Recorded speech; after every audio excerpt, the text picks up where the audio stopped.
Have you ever wondered about one of the most widespread and adaptable mammals on the planet? Today, we're diving deep into the world of the wild boar. From their ancient origins to their modern-day controversies, these creatures are far more fascinating than you might think. Let's start at the beginning. The wild boar, scientifically known as Sus scrofa, is the wild ancestor of our domestic pig. Their history goes back millions of years, with fossils found across Eurasia and North Africa. They are true survivors, having adapted to an incredible range of habitats, from dense forests and wetlands to grasslands and even the outskirts of our cities. So, what does a wild boar look like? They're sturdy, powerful animals.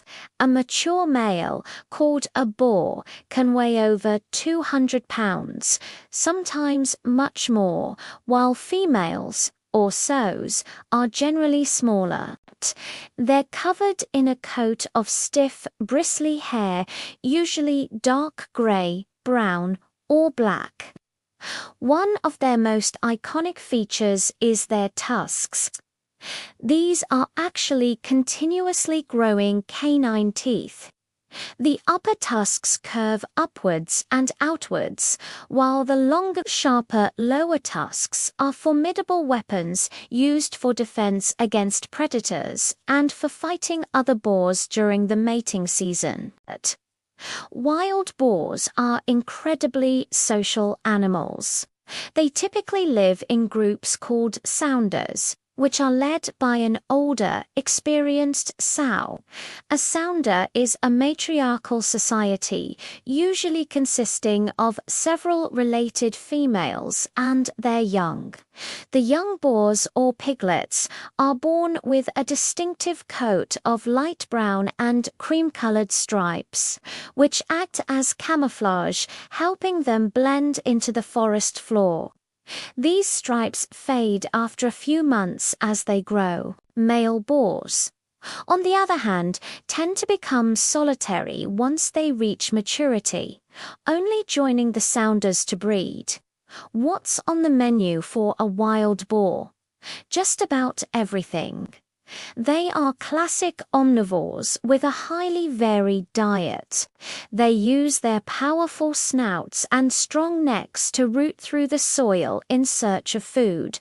This rooting behavior is a key part of their identity. They'll eat roots, bulbs, and tubers, but also fungi, insects, earthworms, and even small vertebrates like frogs and snakes.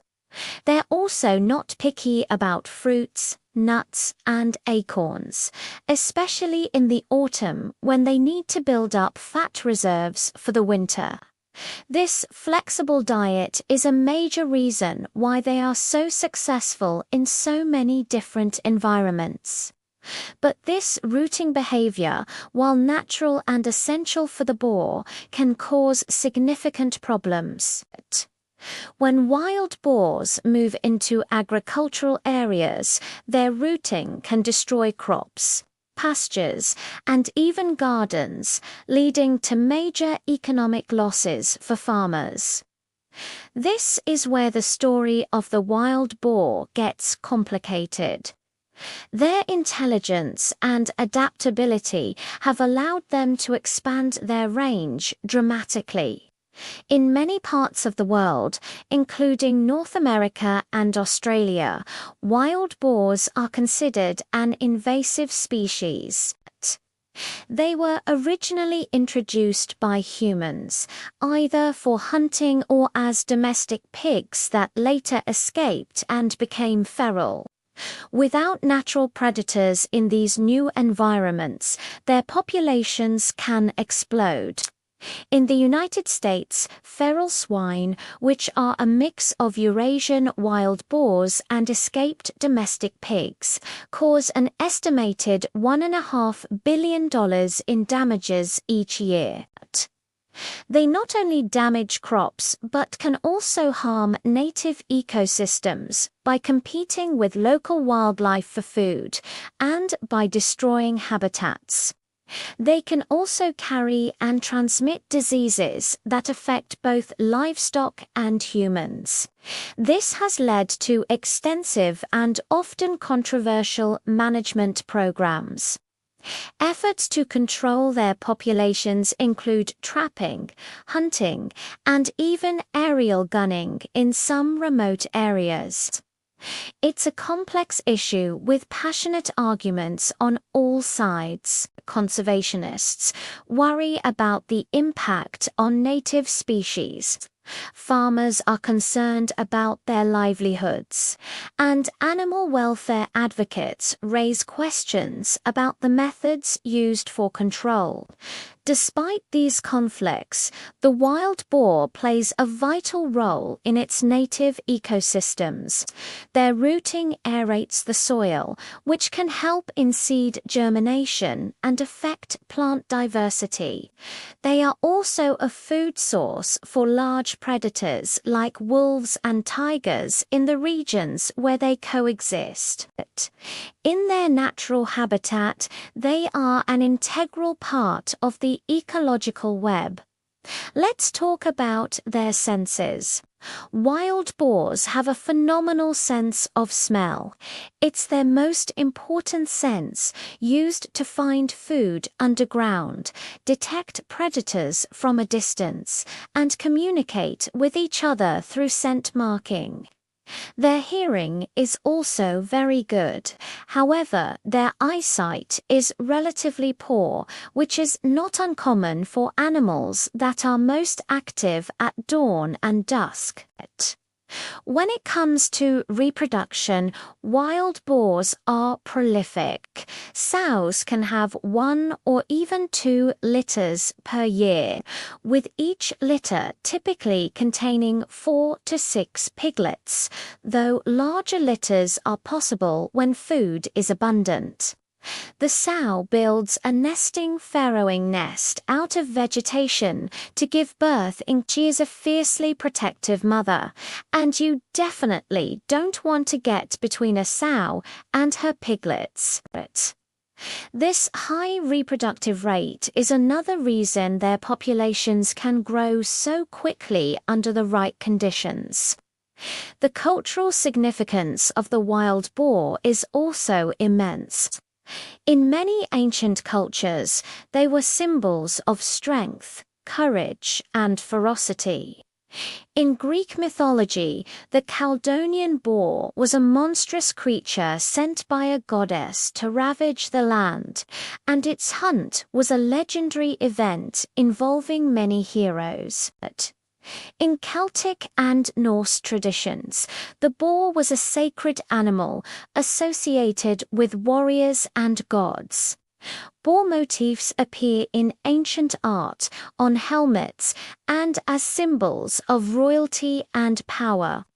Even today, the wild boar holds a place in our culture, especially in hunting traditions. In many parts of Europe, boar hunting is a long-standing practice with deep cultural roots.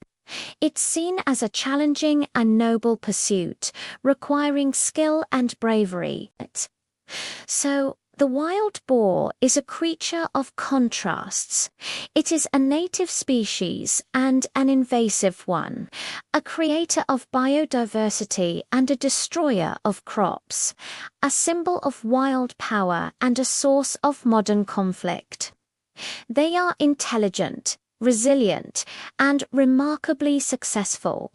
Their story is a perfect example of how complex our relationship with wildlife can be, especially with a species that thrives so well alongside us, and sometimes in spite of us.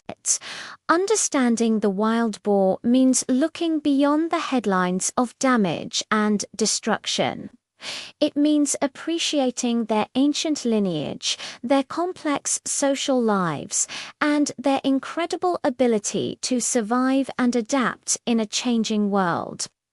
They challenge us to think about how we manage landscapes, how we define native versus invasive, and how we can coexist with powerful and intelligent animals that follow their own ancient rules. The wild boar isn't just a pig, it's a testament to the raw, untamable force of nature. Thanks so much for joining me on this deep dive into the world of the wild boar. I hope you found it as fascinating as I do. What do you think about these incredible animals? Let me know in the comments below. And if you enjoyed this video, don't forget to hit that like button and subscribe for more adventures into the animal kingdom. See you next time.